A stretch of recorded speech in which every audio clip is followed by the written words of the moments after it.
comme l'équipe Astana, même si on sait qu'Alejandro Valverde va vite.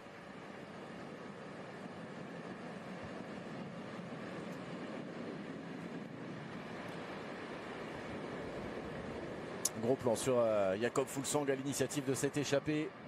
On rappelle que lorsqu'il a démarré dans cette grosse difficulté de la journée, le Puerto del Garbi, Alejandro Valverde a décidé d'y aller lui aussi, de suivre l'attaque du coureur de la formation Astana. Et puis un petit peu plus tard dans la descente finalement, Luis León Sánchez est venu faire la jonction. Il reste 4 km désormais à parcourir, David.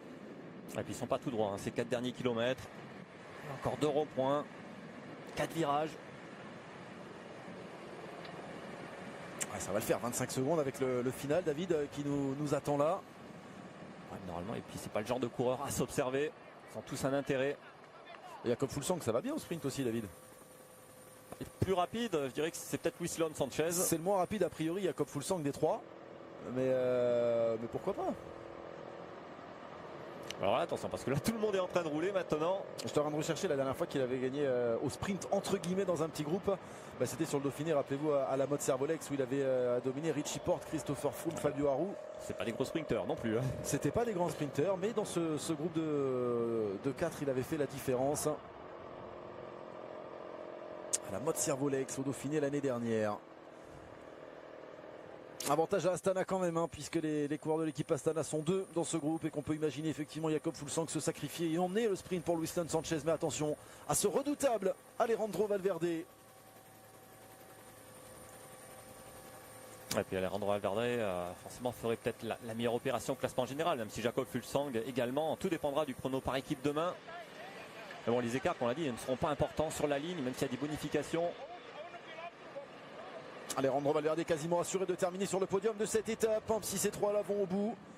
Ce ne sera pas son premier podium de la saison puisqu'il est déjà monté sur le podium lors du Trofeo Serra des Tramuntana, manche du Challenge de Majorque.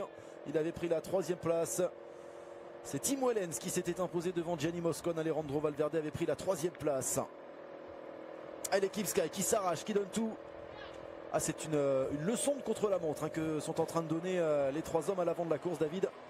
C'est impeccable, il n'y a pas eu un écart, il n'y a pas eu un regard, on ne s'est pas jaugé à aucun moment, on s'est inquiété, à aucun moment on a demandé à l'autre de passer.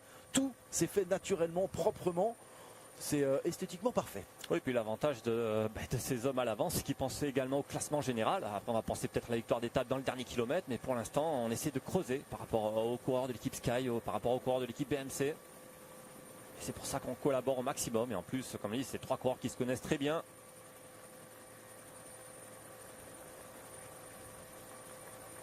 Allez, dernier kilomètre. Voilà, on va commencer peut-être à la jouer fine, hein, au niveau de l'équipe Astana. Ouais, ça y est, ça va se mettre en place avec Jakob Fuglsang qui accélère pour obliger Alejandro Valverde à réagir, alors que Luis León Sánchez lui va se faire tout discret, va patienter derrière, alors qu'il y a quelques instants, David, eh bien l'équipe Cofidis de ce garçon, Jesús Herrada, a ouvert son compteur avec la victoire sur la première étape de l'Étoile de Bessèges d'un certain Christophe Laporte qui est venu dominer au sprint Brian Cocard. Jakob Fuglsang qui fait le boulot et qui emmène désormais dans sa roue Alejandro Valverde. C'est bien entre ces 3-là que va se jouer la victoire sur la 2e étape de ce Tour de la Communauté de Valence. Et dans l'équipe Astana, je pense qu'on fait confiance à Luis León Sánchez. La dernière ligne droite ne fait que 300 mètres. Luis León Sánchez pour aller chercher une nouvelle victoire peut-être. La dernière c'était en Italie en octobre dernier sur le Grand Premio Bruno Belgheli. Alejandro Valverde toujours intercalé entre les 2 coureurs de l'équipe Astana, David.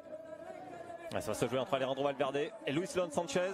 Jakob Fuglsang qui se dresse sur les pédales, qui accélère et qui s'écarte. Il va laisser l'explication se faire entre Alejandro Valverde qui compte toujours une petite longueur d'avance. Est-ce qu'Alejandro Valverde va s'imposer? Il est beaucoup trop fort, Alejandro Valverde qui s'impose et qui remporte la 2e étape de ce Tour de la Communauté de Valence. Il aura 38 ans en avril prochain et c'est lui qui vient chercher la victoire aujourd'hui devant 2 Astana, Luis León Sánchez et Jakob Fuglsang, le sprint derrière pour la 4e place avec Greg Van Avermaet, David. Greg Van Avermaet qui va s'imposer au sein de ce petit groupe, peut-être même pas, non, battu par la formation Bahreïn Merida. Ouais. En tous les cas, l'équipe Astana, tu vois, je les aurais vus plus malins, hein, dans ce final d'étape. On voulait creuser pour le classement général, là, en train de discuter. Excuse-moi, je voulais ma victoire d'étape également, Alejandro Valverde.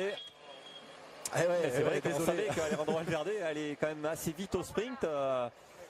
On aurait peut-être pu tenter quelque chose, peut-être le faire plus collaborer dans le final, mais c'est vrai qu'avec le retour derrière du peloton, on a cherché à prendre ses relais jusqu'au dernier kilomètre. Même si Luis Leon Sanchez a une bonne pointe de vitesse, il n'a pas pu battre Alejandro Valverde. La dernière victoire d'Alejandro Valverde, c'était en Belgique, c'était Liège-Bastogne-Liège, David. C'était au mois d'avril dernier où il avait doublé La Flèche et Liège en 4 jours. Il avait remporté bien ces 2 épreuves. Il n'avait plus levé les bras depuis Alejandro Valverde. Eh bien c'est fait. Il n'aura pas fallu beaucoup de temps. C'est son 5e jour de course cette saison, Alejandro Valverde. On va revoir ensemble ce sprint. Après une 3e place et une 4e place sur 2 manches du Challenge de Majorque. Après la 48e place hier. Eh bien il s'impose aujourd'hui en dominant Luis Leon Sanchez sans forcer. Il a essayé de passer, il a pris un peu de vent. Il s'est dit ah non, j'ai pas les jambes. Alejandro Valverde était vraiment le plus fort de ces 3 coureurs. Et la seule manière de l'avoir pour l'équipe Astana, ça aurait été de l'attaquer à tour de rôle dans le dernier kilomètre. C'est ce que j'allais vous dire, David. Il n'y a pas une petite erreur de la formation Astana? Est-ce qu'on ne doit pas lancer Jakob Fuglsang un petit peu plus tôt et un petit peu plus franchement surtout? Le souci, c'est que c'est vrai qu'il y avait toujours la menace du retour du groupe derrière qui n'était qu'à 20 secondes.